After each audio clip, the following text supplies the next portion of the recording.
Hi, welcome to Anointed Community Services Skills for Success, our youth empowerment program, where we assist high school graduates who are getting ready to enter the workforce with skills for success, beginning with preparation for life after graduation, and then going on to prepare for college and to how to receive financial aid and scholarships and so forth. And then on the last but not least is preparing for work, preparing for employment. So as we get started today, what we want to first cover is the basic rules.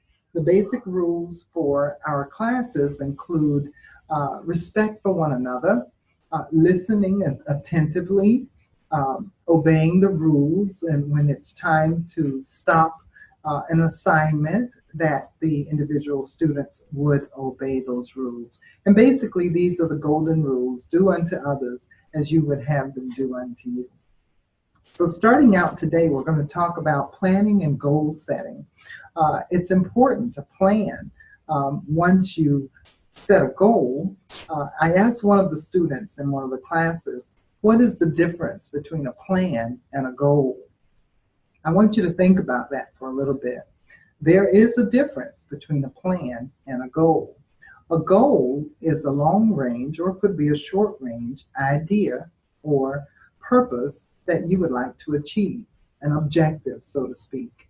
Wherein a plan is the actual details of how to accomplish that goal.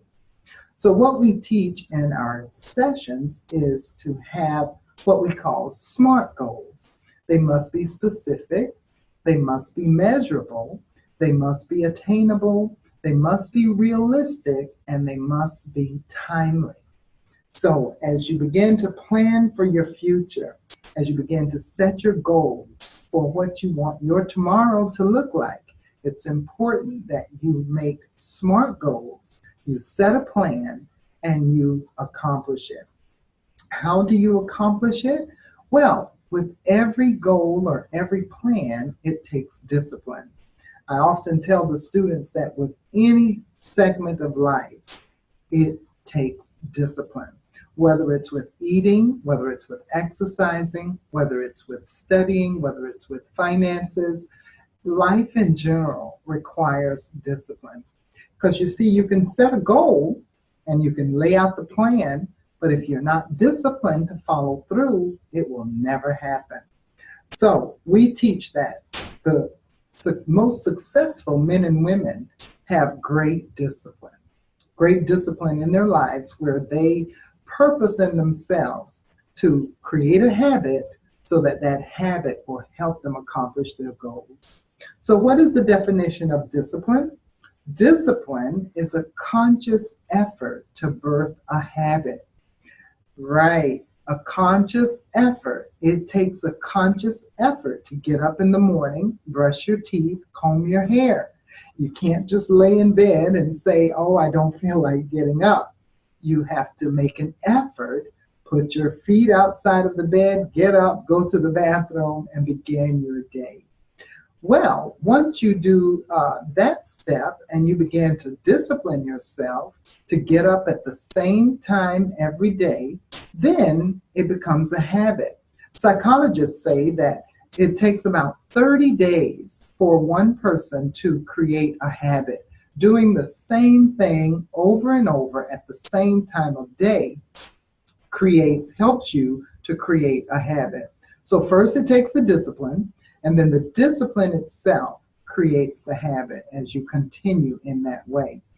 So after you have, say, woke up at 6 a.m. every morning, if you do that for about 21 to 30 days straight, then all of a sudden, if your clock were to break, your body clock will automatically wake you up. And so your eyes would fly open at, say, 5:59, if you're used to getting up at 6 a.m., and you didn't need an alarm clock. Well, what has happened is that you have created a habit, and so your body is used to that. And so you see how necessary it is to have that ability to be able to have a habit and to have structure in your life. So remember that the most successful men and women in life have great discipline. All right. So our next segment of our study with our youth is cursive writing and the need for cursive writing in our society today. You know, I was surprised to hear that they had stopped teaching cursive writing in school, and it is so necessary. The Declaration of Independence, the Emancipation of Proclamation are written in cursive. And some of the youth today that do not know how to read or write cursive cannot even read those documents. And that is a detriment to our society, because there's one thing you don't want to lose, and that is your foundation. These are foundational things that have helped shape our society. And I believe that it's important that every youth be able to read and write cursive, if it's not but only to be able to read those documents. But it's more important than that.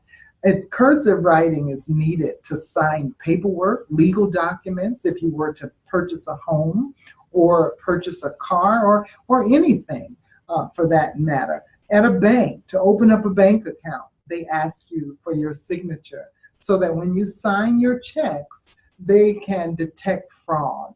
So cursive writing is a necessary element in our society, and it is necessary for our youth to be able to write in cursive. So we talk about that, and we make sure that every one of our youth are able to write in cursive.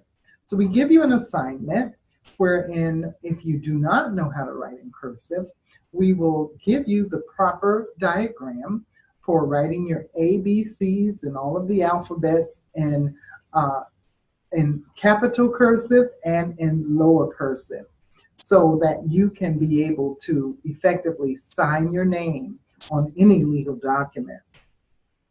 And our next segment is social skills. Well, what are social skills? Social skills are just basically what they say. In order for you to be an efficient and effective social individual, to be able to communicate with others, to be able to effectively communicate in our society today, you must have proper social skills. And that includes being able to communicate, being able to detect or read body language, to be able to know when to stop talking and when to talk, to be able to know when to shake a hand, to be able to know, even in social skills of formal dining, to be able to know what fork is yours, what spoon is yours, what cup is yours. And in addition to that, manners, having good manners, being able to say excuse me or thank you, and opening the door for the people coming behind you, whether they be elderly or whether it be a female or a child. Having good manners and good social skills is crucial in our society, and it's very vital to be able to be successful. So we want to make sure that our youth have social skills and proper manners, as well as going forward and knowing how to open up a checking account. We cover banking and budgeting and taxes. How do you open a checking and saving account? What is required? And which banks would be the best banks? Which interest rates are the best? What are the maintenance fees for that account? Or is it a free account? Covering all of those issues are important in our segment of banking and finances. And also talking about credit. We want to talk about credit scores. What is credit? Well, back in the old days, the people, when they got ready, our ancestors, fathers, mothers, grandfathers, what have you, they would just give their word. And the business owners would often say, you know, your word is your bond. They would shake hands and say, okay, if you give me this line of credit, I will pay it back. Every month I'll pay you so much of money. And after a while, back in those days, people began to slack on their promises. So now Your word is your bond, but you have to sign a contract as well. So they call now they call forth contracts so that they will have something a little more than your word to make sure that you do what you promised to do. So basically, this is credit. Credit is taking the time to borrow from a lender. And as you borrow from a lender, you establish credit. Credit basically says whether you are a credible individual or not. Is your word credible? Can I rely on you? So that's what credit is all about. Are you creditable? Do you do what you say you will do? And so in having credit, we establish a credit score. The American Association of Financial Institutions and Credit Lenders established credit reporting agencies that grade us on our credibility. And so we have three major credit reporting agencies, and they are Equifax, Experian, and TransUnion.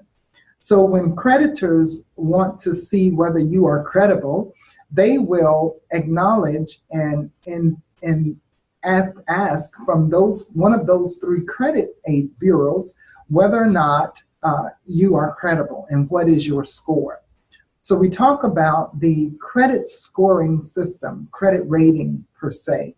And an A rating, everybody wants an A. In school, we strive to be the best of the best. And to do that, our grades come out as an A. So as a credible person, you should strive to be the best of the best. And that credit score is from 700 to 850. So that would give you an A rating in your credibility. And I'm sure all of our youth today would want that rating.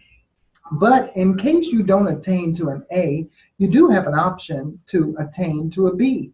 And that B score would be 601 to 700. So anywhere between 601 to 700 will give you a B rating. And then from there, you have a C rating, which would be anywhere from 501 to 600. That would give you a C rating. And then you have a D rating, which would be from 401 to 500. And then you would have an F rating, which would be from 301 to 400. So in those ratings, you become either a high risk or a low risk. And if you have an A or B rating, you would be a low risk. What does that mean? That means that, okay, if you want me to lend you money, if your score is an A or a B, you're a low risk. So I trust you. I will risk my loan on you because you have proven yourself. You have proven that you will pay back as you promised. So you're low risk. And so the lower the risk, the lower the interest rate. Now, as individuals, believers, I would say, we don't charge each other's interest rate, but the world and business world charges interest rates. What is that? What is an interest rate? Well, that means that if you want me to lend you money, then you have to pay me interest on the time it takes you to give it back so that I can make a little bit extra off of what I loaned you. Now, me personally, when I lend money, I do not charge interest, but our business world does. So as a low-risk customer with an A or B rating, your interest rate will be lower. As a medium-risk customer with a sometimes B or C rating, your interest rate will be at midpoint. Say the lowest interest rate is 1%.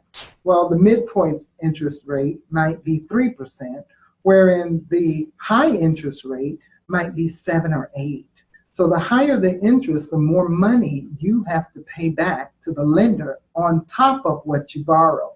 Say if you borrow $300 and you have an interest rate of about 1%, then that means that you only pay back probably like $3 or so, and that's it. But the higher your interest rate, the more you pay back. Okay, so we talk about the credit score, we talk about the credit rating, we talk about the need to budget and the need to be disciplined in your budgeting. Talking about how to create a budget when you're getting ready to move out on your own at, say, the rate of $15 an hour, bringing home about $2,000 a month, I'm sorry, bringing home about $2,000 a month. It's crucial that you know how to budget that money so that you can have something left over, not just for spending, but also for saving. So we go over those items with all of our young people, all of our youth, and so that they will be able to be successful even in their budgeting and their banking.